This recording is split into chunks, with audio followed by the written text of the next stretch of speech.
In the 1940s, the rights and responsibilities of many Hollywood directors were violated, and it became a moment in history known as the Hollywood 10, a modern-day witch hunt.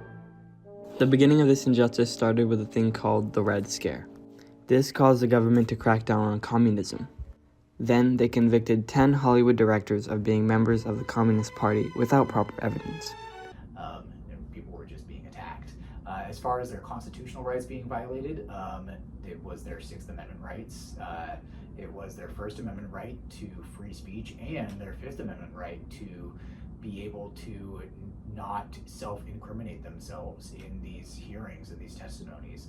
Many of these of the people in the Hollywood 10, like Mr. Lawson, for example, or Lillian Hellman, they invoked the Fifth Amendment, which legally in the United States means that you cannot speak to a question if you believe it will incriminate you. These are the Hollywood 10. These 8, and these 2. In the fall of 1947, they were subpoenaed to appear before the House Committee on Un-American Activities, whose chairman was J. Parnell Thomas. They did not behave to Mr. Thomas's satisfaction, and they were declared to be in contempt of Congress. Then they gave a $1,000 fine and up to 1 year of jail time for each of them. All of this stemming from the fact of them not answering questions that they had been asked about their affiliation with the Communist Party. Obviously, this was a violation of free speech and the Constitution, similar to the injustice of the Salem witch trials, which we'll touch on later. Supreme Court Justice Jackson wrote this. This was the law of the land until April 10th, 1950. On that day, by its refusal to hear our case, the court washed its hands of the rights of the American people. Our rights, your rights. And sitting in silence on the bench was the same Mr. Justice Jackson. When we appeared before J. Parnell Thomas and his committee, we thought the Constitution guaranteed the rights of everyone. We believed the Supreme Court would certainly stand behind its own decisions. Well, we were mistaken. The committee is now free to operate, to drag before it 1,000 people, or the million it boasts it has on its list. How are you going to answer the committee's questions? The buildup of this injustice. This injustice started with two things, one of them being the Red Scare, and the other being this speech by Joseph Raymond McCarthy. I have here in my hand a list of 205 that were known to the Secretary of State as being members of the Communist Party, and who, nevertheless, are still working and shaping the policy of the State Department. This put fear into multiple actors and actresses, also directors and screenwriters. The everyday layman, working class person to the top, the president, was more or less on board with these anti-communist purges all throughout the country. You look at movies at the time, like Invasion of the Body Snatchers or Invasion USA.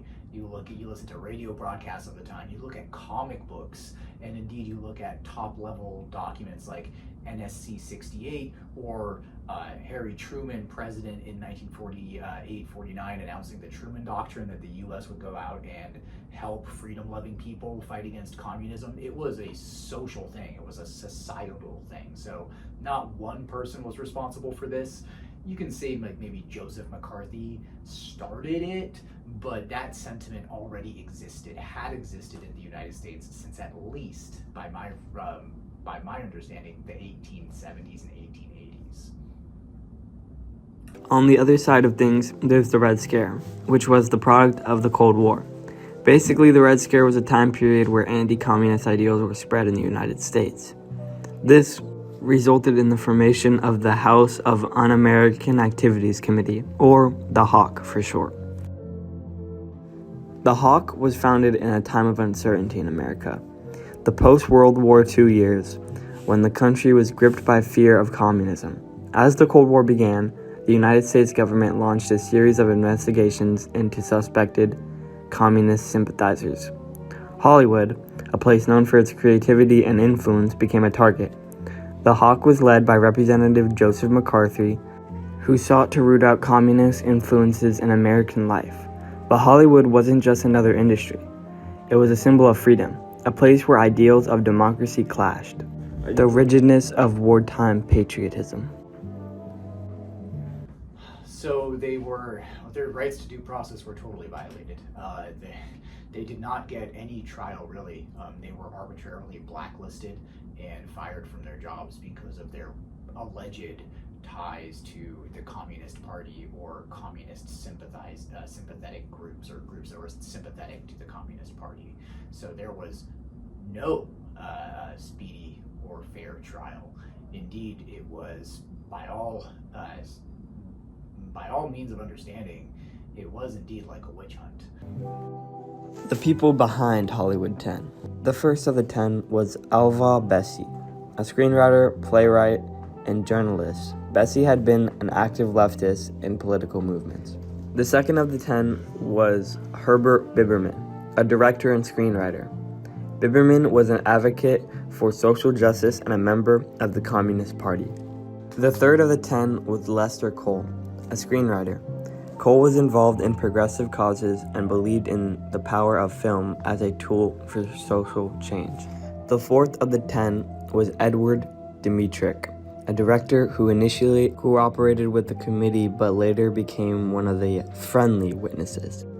The fifth of the 10, John Howard Lawson, a playwright and screenwriter. He was also the first one to be called up to testify.